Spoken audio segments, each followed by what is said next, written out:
is the first time this is running in at least 20 years.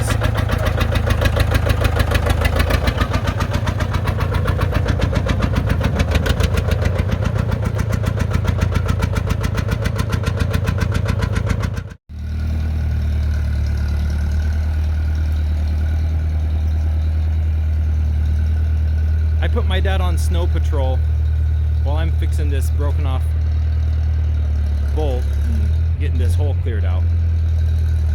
He's in charge of clearing a path through all the snow.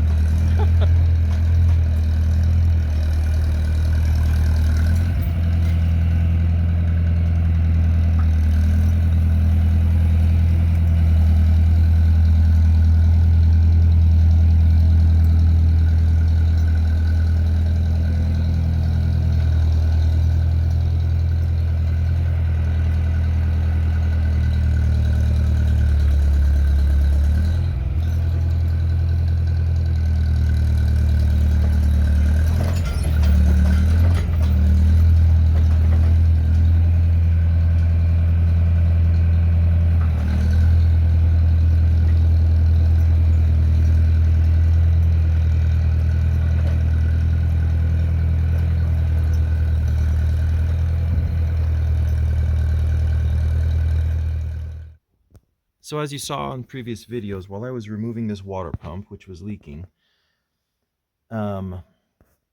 this bottom bolt here broke off. And while it wouldn't have been a big deal, we've drilled out broken bolts before, the problem was that my dad came out a couple of days later to work on his Model R. And when he did that, he brought out some drill bits, and he trying to help me out, went and drilled that out. And while he was using about a 3/8 inch, like a 3/16 drill bit, while he was drilling that out, he had that bit about an inch into that broken off bolt in that radiator, and it snapped it off. And so, you know, he called me, and I was really discouraged.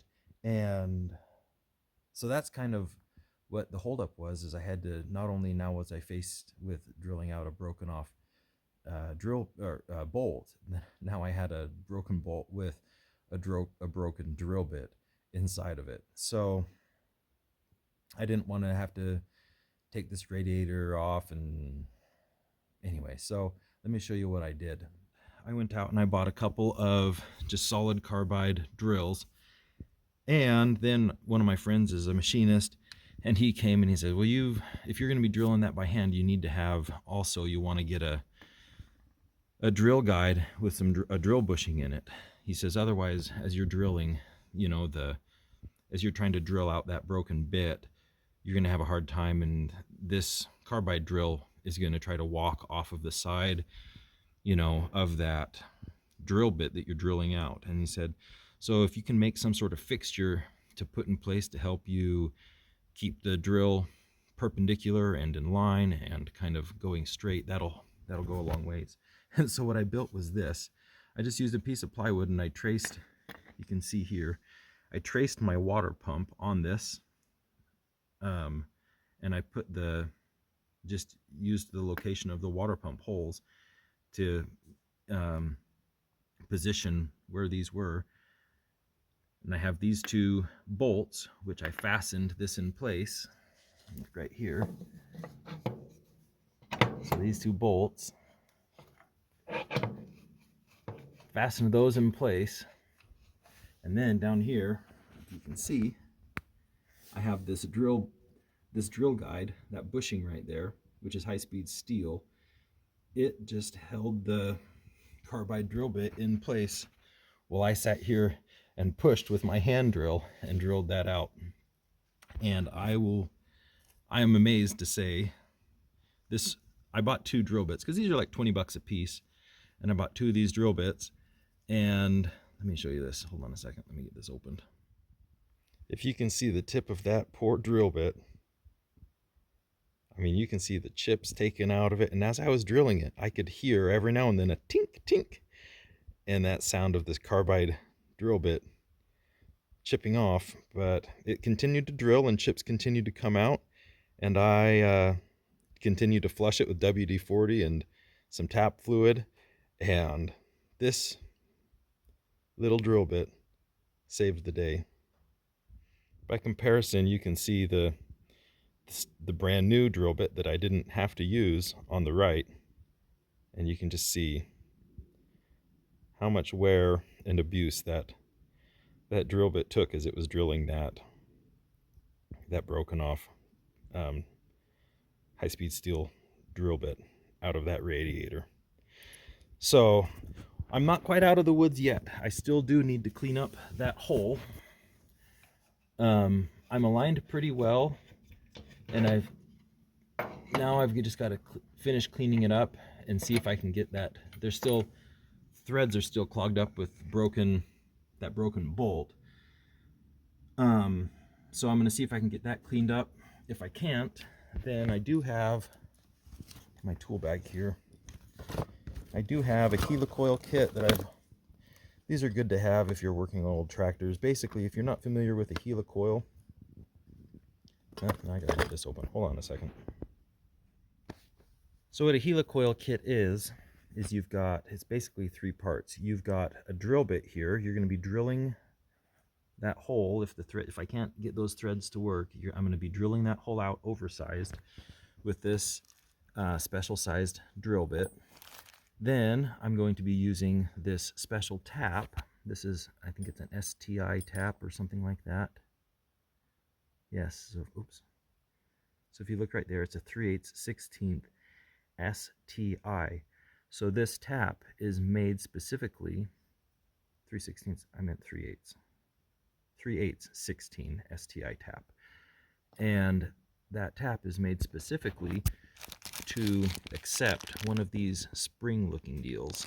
And so the outside diameter of this spring, which is basically, that's just a coiled up thread, the outside diameter of that spring and the pitch of the thread on that matches this STI tap. The inside diameter, the inside thread of this, this is the helicoil insert. The inside diameter of that is a 3/8/16 16 UNC fastener thread. And so if you have damaged threads, you can go ahead, or if you're working in aluminum or even in cast iron in this case, this threaded insert will be stronger than the parent material that you're threading into. And so anyway, so that'll work well. If I need to, I can put that in. I'm gonna, like I say, okay, I had to move to plan B pretty quickly. It was obvious that getting that cleaned out with the tap by itself wasn't going to work. So I drilled this out to a 25/64, I think it was drill size. Now I'm going to tap this hole with that helicoil tap, and then we'll install a helicoil. I'm using my homemade drill guide. I pushed that bushing out, and now I'm using that just to help me get this tap started, because working at an angle, it's hard to see, make sure you got the tap, you know, going into the hole straight and things like that. I really hate tapping into cast iron, but I'm using the world's smallest wrench to drive this tap, so I don't think there's any way I'm going to break anything.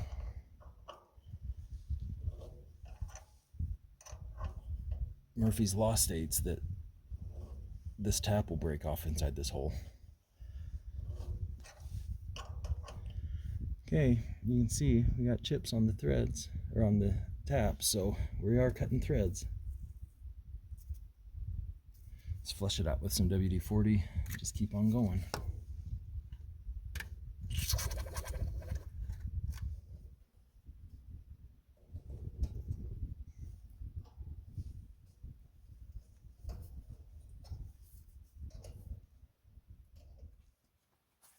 Okay, I think I got that tap all the way in.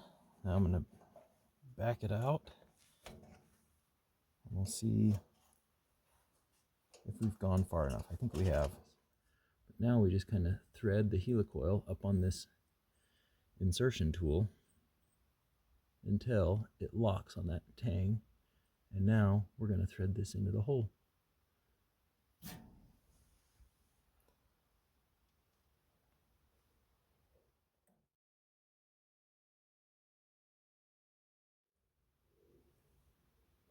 You're just about there. Now to break that off, that tang off, you just kind of push this in there and hit the back with a hammer and break that tang off, and it's set. I'll go grab a hammer to do that.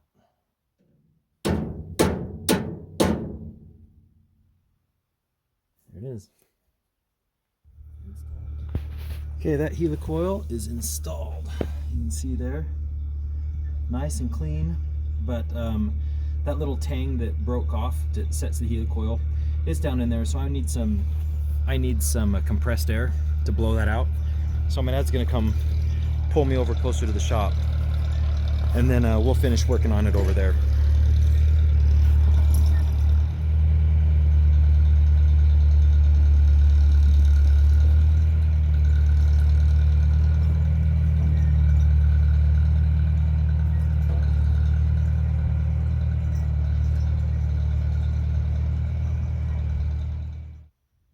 That is a beautiful sight. Water pump all installed. The belt is tightened. I reconnected the coolant line, so we'll fill it full of coolant. Well, I might just use warm water right now. It's a nice day. It's not too cold, so I might just fill it up with warm water and make sure it doesn't leak, and then we can go to coolant after that.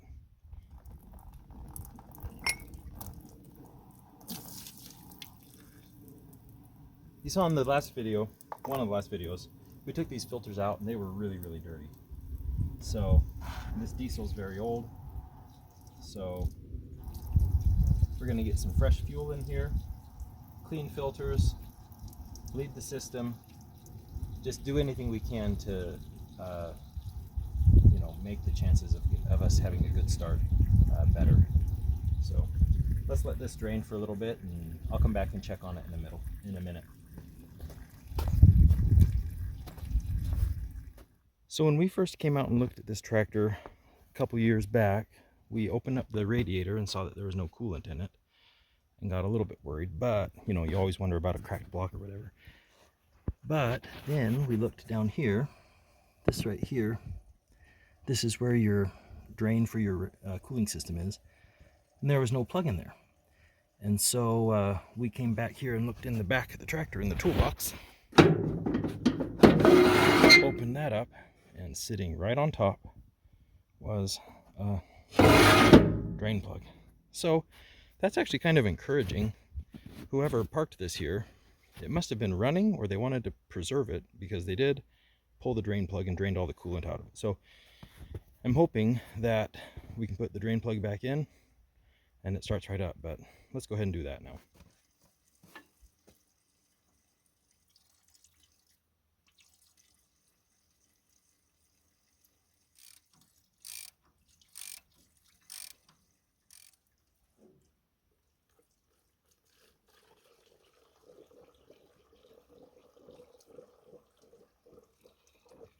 Okay, so I filled up the radiator with probably 5 gallons of hot water, and I don't see any leaks. And this diesel tank is about done draining, so I'm going to pop these two filter canisters off, and we'll get those cleaned out, put clean filters in it, and then get some clean diesel in the tank. You can just see how dirty this diesel is. So if I go up here and just capture some in this, it doesn't even smell like diesel. It almost smells a little bit like a pesticide. I don't know. Just how brown it is.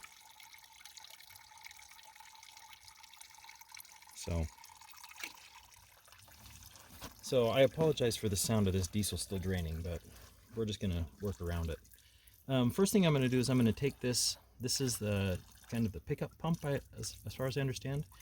And inside of this bolt right here, we'll undo that bolt, and there should be a ball and a spring as a check valve. And so let's get that.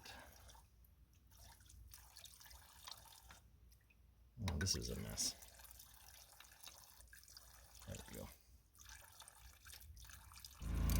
Okay, I got a socket now.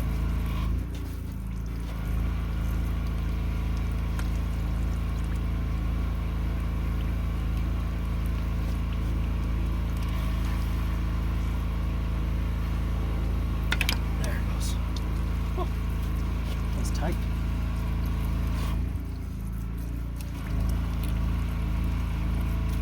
Sorry, my dad's using the pressure washer over there. So between the pressure washer and this sound of the diesel draining, there's a lot of background noise. Okay, here's this diesel. Oh boy.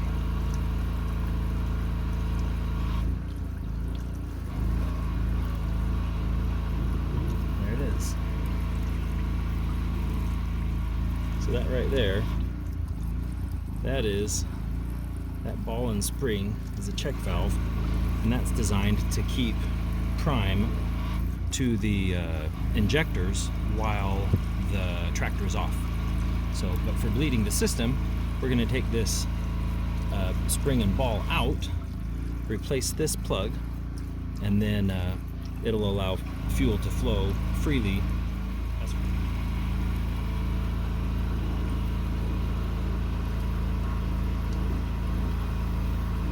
Okay, there's that.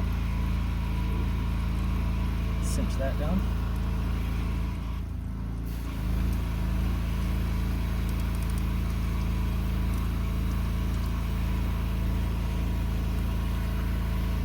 Okay, that's tight for now. Okay, now let's remove these fuel or filter canisters.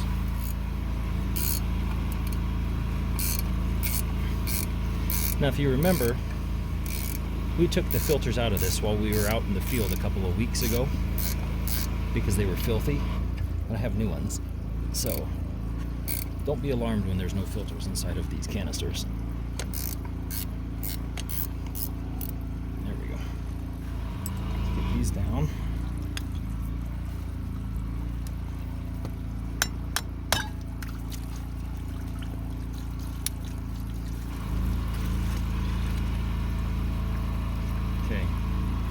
I'm going to use some carb cleaner, and I'm just going to clean these off.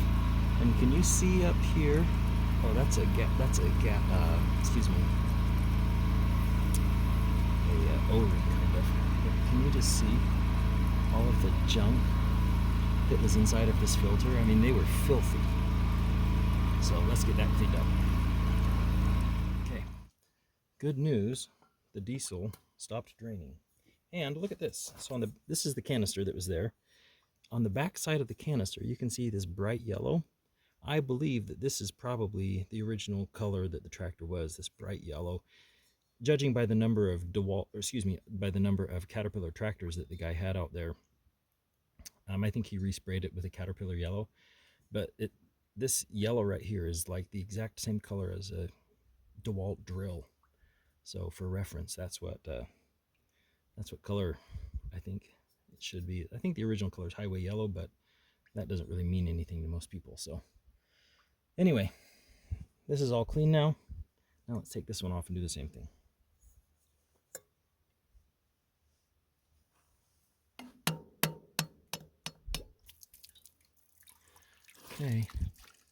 Okay, one thing I got to do is get the old rubber O-ring out of here.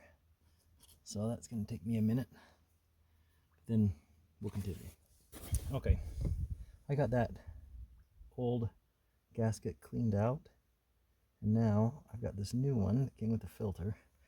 I got some grease on it. And now I'm just pressing it up into that groove. Okay. Now I'll do the same with the other one. And then we'll put these filters on. Okay, here's my new filter. I'm going to go ahead and I'm going to press it on. Okay, that one's in place.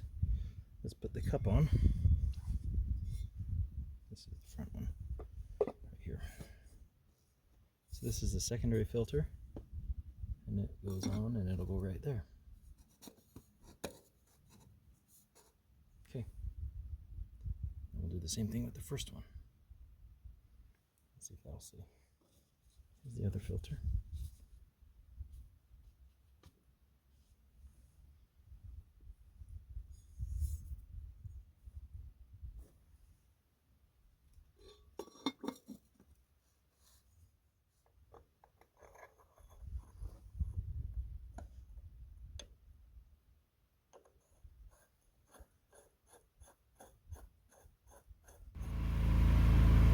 Okay, I'm going to go ahead and I'm going to put this sediment bowl back in place, and then we'll dump some diesel in this. I'll probably put about 10 gallons of diesel in the tank. No, 6 to 10 gallons in the tank, and we'll see how it does. But that should be nice. That should be a lot cleaner, obviously, than what we had in here to begin with.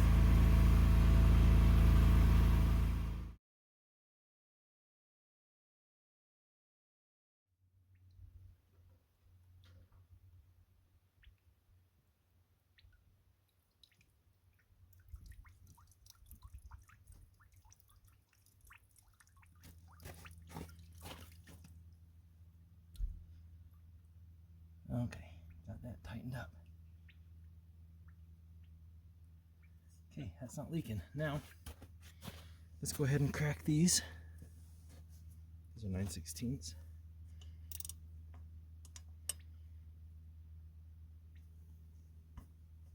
Let's pull these out, fill up these filters.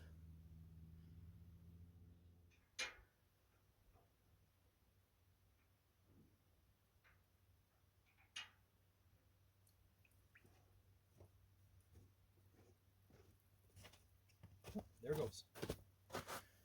There it goes. It took about 10 minutes. So that's not fast, but let's crack this one.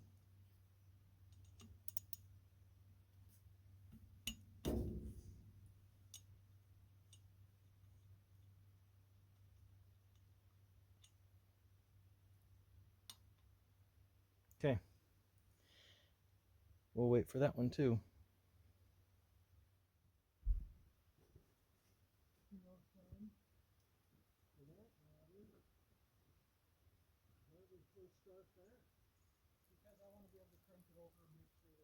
Oh, this is all done.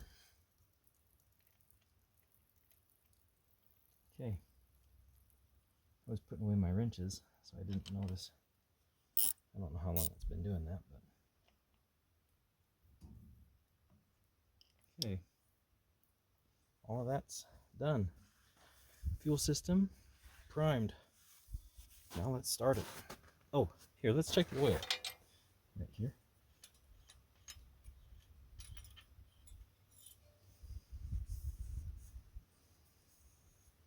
So it's empty right now. Or not empty. It's clean right now.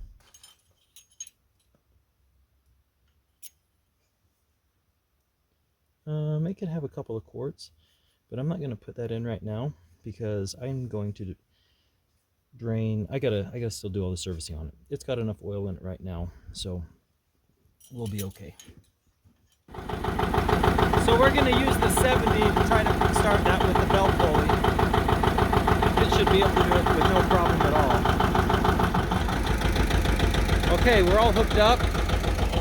My dad's on the 70. He's going to be running the belt on that, and I will be over here on this. I am just going to be running the compression release, and then I'll turn it over without compression for a while till I get oil pressure over there. Then I'll apply compression, let it turn over a little bit more, and then I will try to give it throttle, and hopefully it fires off.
So you saw, as soon as I released the compression release, then it stopped the belt. So we're going to tighten up the belt a little bit.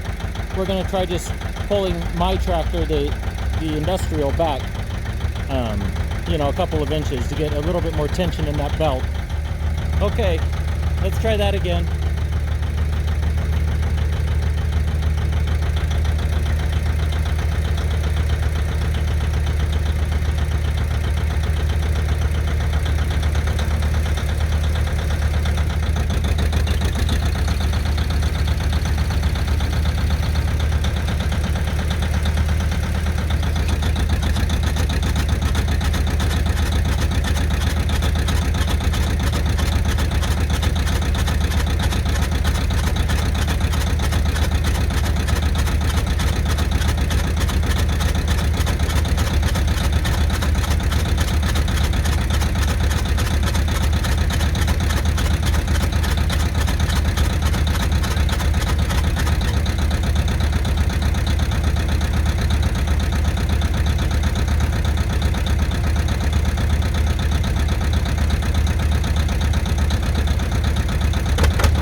Hitting on two.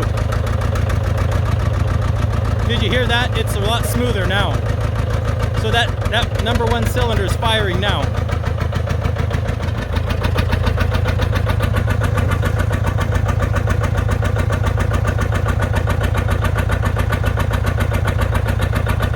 Bam. This is the first time this is running in at least 20 years.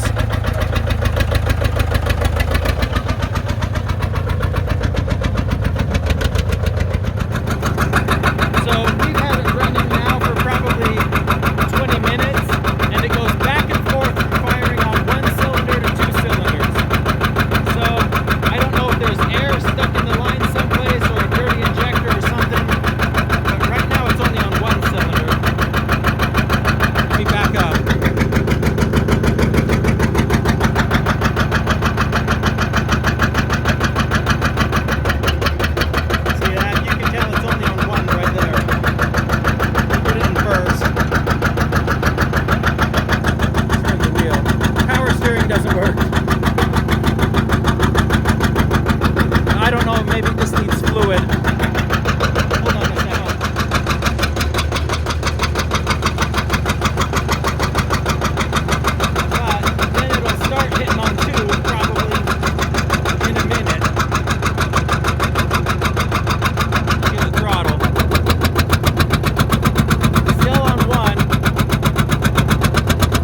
So he just put it in high gear, applied the brake, and let the clutch go. Put it under load to see if it's hitting on 2, and you can tell it is now.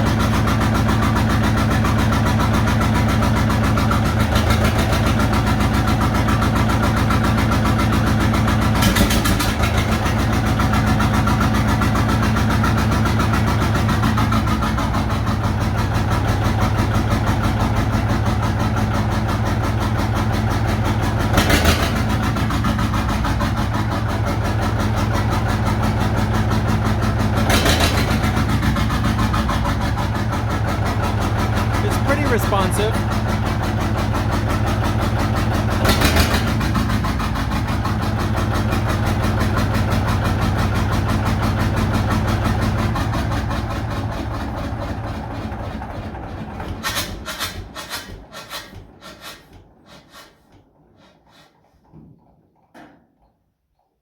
That's it.